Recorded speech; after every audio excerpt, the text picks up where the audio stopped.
let's talk about George Bell. George Bell enters. He's in the UK. He becomes really a special relationship to Bonhoeffer. What was his role in this story, and why was he so important all the way through the end?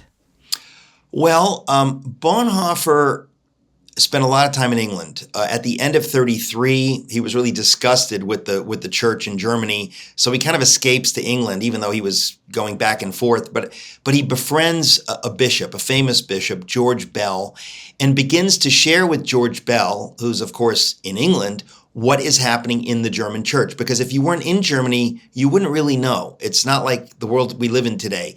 And so Bonhoeffer finds an ally in George Bell, and George Bell realizes that Bonhoeffer is this heroic, brilliant, young Christian man. And so that was a very important relationship that they had, because there was still time to get word out outside Germany through church circles, through the ecumenical movement. Bonhoeffer had relationships with church figures in the United States because he was here in 30 and 31. And then he has relationships with George Bell and others throughout Europe. So he's trying to get word to the church what is happening in Germany so that they will wake up, because there were many people that were naive or slow to understand the threat of Hitler. And so Bonhoeffer's relationship with George Bell was very central in that. Yeah. The other thing, too, that was central to him was when he visited America. When you told the story that they crossed the Mexican border, I just thought, this guy is just a hoot. I mean, you just want to be his buddy along for the ride. But he talks a lot about the African-American churches, the black churches in Harlem and New York. Why was he so empowered by what he saw from those people and really their faith and their relationship to God?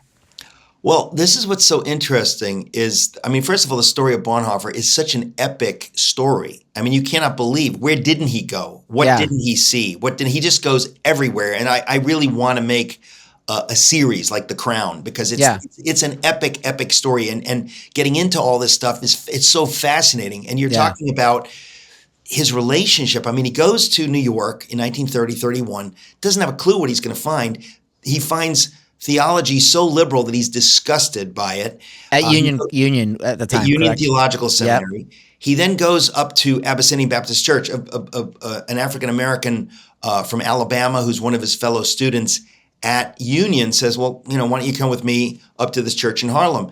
And there he finds the kind of faith that he maybe had seen it once or twice in his life before. When he was 15, he went to some kind of evangelical meeting that General Bramwell Booth, the son of the founder of the Salvation Army, held in Germany. And so Bonhoeffer, when he was 15, sees this, really evangelical expression of the faith, of the love of Jesus. And it blows his mind at 15. Now he's 24 years old. He's in New York and he sees it in the black church in Harlem. And part of him just says, this is it. They're actually living their faith. This is not just pious Lutheran, we do our thing and then we go back to our lives. Yeah. He was really attracted by that. And then he gets pulled into, imagine America in 1930, the real racism. And then going into the Jim Crow South, he goes to Washington, D.C., and he sees real Jim Crow racism. It blows his mind. And he sees the church, the African Americans standing against this. And that makes him realize, I need to really live out my faith when I go back to Germany. Of course, then he goes back to Germany, and what happens? The Nazis are taking over, they're persecuting the Jews. So suddenly he realizes how he needs to live out his faith. And that's the story of the rest of his life. Yeah, I agree. He joins the conspiracy. He does that through the Abwehr, which is it's like you're somewhere in, James Bond money laundering land. Very fun. Again, just the guy's a freak show. He just does pretty much everything you could ever dream of to do to be interesting. And yet it's in his mind, he's like, this is just part of God's will. What a blessing. There's a paradox that comes up. This came up for Bonhoeffer, but I'm going to use Wedemeyer as a picture of this. You said he dealt with a paradox in his own life, and I think it was very symbolic for the conflict that Bonhoeffer dealt with. Quote, like so many of his era, he was caught between his hatred of Hitler and his love of country, end quote. Can you just we don't have a ton of time, but I just love to touch on that, because these were Germans who loved their country, Yeah. very in the Prussian sense of loving their country and Yeah. their heritage, but yet they hated Hitler. Well, look, it's not complicated, right? You could be, a couple of years ago, I loved America, and it was my firm conviction that the president of the United States was destroying America, and that his values and the values of his party were destroying the country that I love. Bonhoeffer and his family loved Germany, and they saw that Hitler, who proclaimed himself to be the greatest champion of Germany, was in fact the enemy of Germany. So the question is, if I love America, what America do I love? Do I love God's idea of America? Or do I love, the KKK's view of America? Do I love God's view of America? Or do I love the Marxist view of America, that they want America to, become a globalist non-entity? Bonhoeffer loved God's view of Germany. There was a Germany of which he was proud, the Germany of Goethe and Schiller and Bach. Many people love that Germany. Hitler hijacks Germany. He takes it over. He wants to turn it into a country that is fundamentally pagan, that destroys. I mean, Germany was very Christian. Obviously, Luther gives us Protestant Christianity. So it's a very Christian nation. So that's always the question, is what is God's view of the nation? Not do you love the nation, but what version of the nation do you love? So I just got to mention this because there's a lot that I've skipped over from my notes. The conference in Fano, Finkelwald, which is, they show, a portrayal of it in the movie. That looks like it's right out of Middle Earth in the movie, by the way.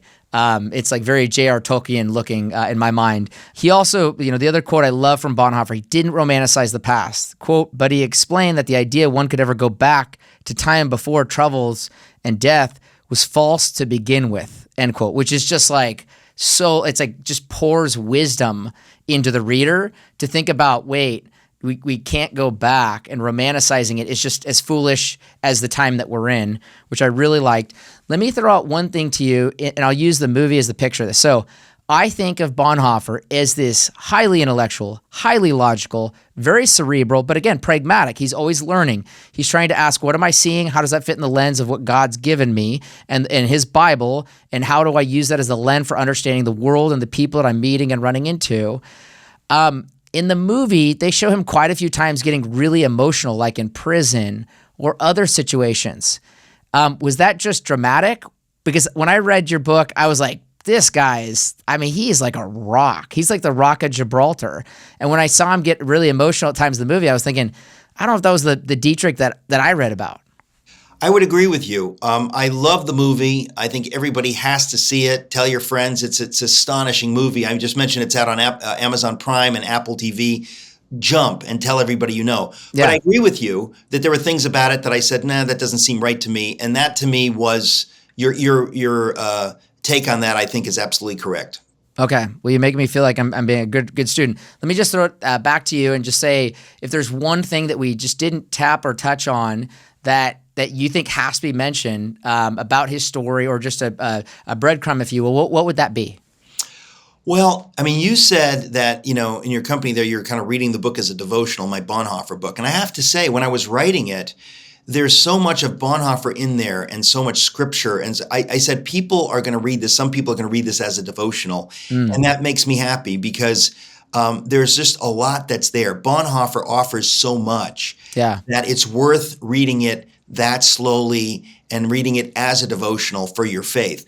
On the other hand, I've met people that, literally read it in 2 days and they said, I couldn't put it down, and so there's that aspect of it as well. And I'm glad that it can be read in both ways.